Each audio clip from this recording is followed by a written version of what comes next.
Grimm's Fairy Tales. Mother Hollie. Once upon a time there was a widow who had 2 daughters. One of them was beautiful and industrious, the other ugly and lazy. The mother, however, loved the ugly and lazy one best, because she was her own daughter, and so the other, who was only her stepdaughter, was made to do all the work of the house, and was quite the Cinderella of the family. Her stepmother sent her out every day to sit by the well in the high road, there to spin until she made her fingers bleed. Now it chanced one day that some blood fell onto the spindle, and as the girl stopped over the well to wash it off, the spindle suddenly sprang out of her hand and fell into the well. She ran home crying to tell of her misfortune, but her stepmother spoke harshly to her, and after giving her a violent scolding, said unkindly, "As you have left the spindle fall into the well, you may go yourself and fetch it out." The girl went back to the well, not knowing what to do, and at last, in her distress, she jumped into the water after the spindle. She remembered nothing more until she awoke and found herself in a beautiful meadow, full of sunshine and with countless flowers blooming in every direction. She walked over to the meadow, and presently she came upon a baker's oven full of bread, and the loaves cried out to her, take us out, or alas, we shall be burnt to a cinder. We were baked through long ago." So she took the bread shovel and drew them all out. She went on a little farther, till she came to a tree full of apples. Shake me, I pray," cried the tree. "My apples, one and all, are ripe." So she shook the tree, and the apples came falling down upon her like rain. But she continued shaking until there was not a single apple left upon it. Then she carefully gathered the apples together in a heap and walked on again. The next thing she came to was a little house, and there she saw an old woman looking out, with such large teeth that she was terrified, and turned to run away. But the old woman called after her, "What are you afraid of, dear child? Stay with me. If you will work of my house properly for me, I will make you very happy. You must be very careful, however, to make my bed in the right way, for I wish you always to shake it thoroughly, so that the feathers fly about. Then they say down there in the world, then that it is snowing, for I am Mother Hollie." The old woman spoke so kindly that the girl summoned up courage and agreed to enter into her service.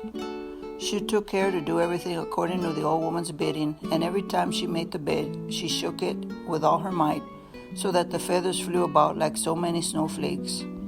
The old woman was as good as her word. She never spoke angrily to her, and gave her roast and boiled meats every day.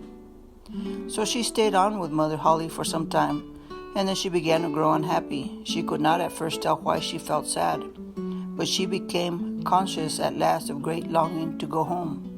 Then she knew she was homesick, although she was 1,000 times better off with Mother Hollie than with her mother and sister.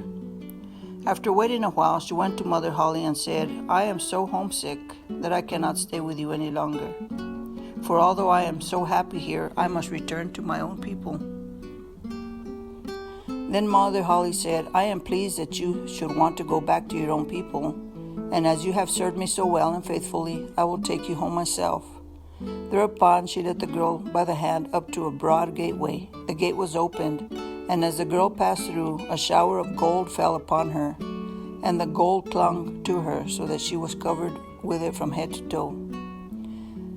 "That is a reward for your industry," said Mother Hollie, and as she spoke, she handed her the spindle which she had dropped into the well.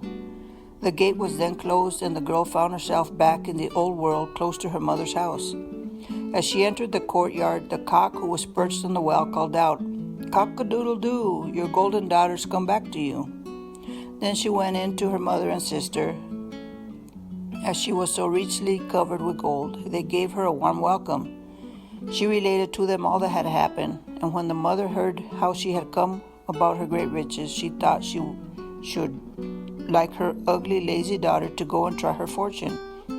So she made the sister go and sit by the well and spin, and the girl pricked her finger and thrust her hand into a thorn bush, so that she might drop some blood on the spindle. Then she threw it into the well and jumped in herself. Like her sister, she awoke in the beautiful meadow and walked over it until she came to the oven. Take us out, or alas, we shall be burnt to a cinder. We were baked through long ago, cried the loaves as before. But the lazy girl answered, Do you think I am going to dirty my hands for you? And walked on. Presently she came to the apple tree. Shake me, I pray. My apples, one and all, are ripe, it cried.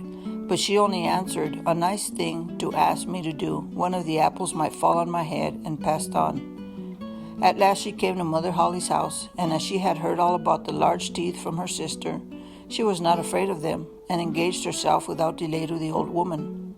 The first day she was very obedient and industrious, and exerted herself to please Mother Hollie, for she thought of gold she should get in return. The next day, however, she began to dawdle over her work, and the third day she was more idle still. Then she began to lie in bed in the mornings and refused to get up. Worse still, she neglected to make the old woman's bed properly, and forgot to shake it so that the feathers might fly about. So Mother Hollie very soon got tired of her, and told her she might go. The lazy girl was delighted at this, and thought to herself, The gold will soon be mine. Mother Hollie led her, as she had led her sister, to the broad gateway. But as she was passing through, instead of shower of gold, a great bucket full of pitch came pouring over her. That is in return for your services, said the old woman, as she shut the gate. So the lazy girl had to go home covered with pitch, and the cock on the well called out as she saw her, Cock-a-doodle-doo, your dirty daughters come back to you. But try what she would, she could not get the pitch off, and it stuck to her as long as she lived. The end.